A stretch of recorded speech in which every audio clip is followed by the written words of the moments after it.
I want to talk about something called the adverse action letter. Doesn't sound fun, doesn't sound exciting, but when you're denied something as a result of your credit under the Fair Credit Reporting Act, you are entitled, and the person that was trying to extend credit to you that ended up denying it is required to send you an adverse action letter. You were obviously adversely affected by the decision, which was based on information obtained in your credit report or in some sort of a database, like a rental database. Right? That's how that works, or a background check for work. So a couple of different things here that are important to know. When you apply for an apartment or a rental of any sort, they look at your rental and payment history. Now that can appear in two different places.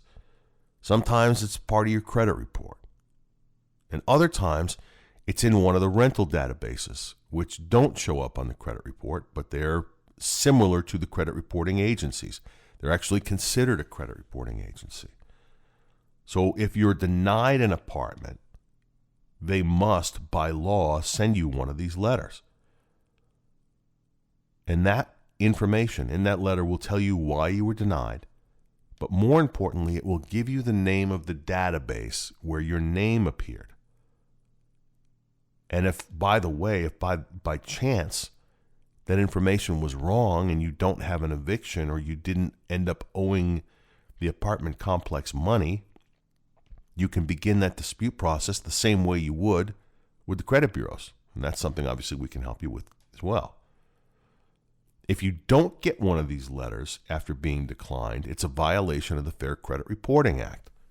And you can sue the company that denied you and the apartment complex. It happens more than you would think. And you, obviously you're probably asking yourself how you would afford an attorney or could if you're apartment shopping or if you're in a bind. Well, same thing applies to these issues with debt collection problems that people have. When debt collectors break the law, you don't need an attorney. As long as we confirm that they break the law, we can get you an attorney at no cost. There's a fee shifting provision as well under the Fair Credit Reporting Act. So when you've got a violation like this, the person that violated your rights, the person that denied you credit, the extension of credit, that failed to provide you with a letter and give you the reason that you were declined, that didn't give you the credit bureau or the database that you were in, they are required to pay your legal fees. And that's a simple process to help you figure that out. And by the way,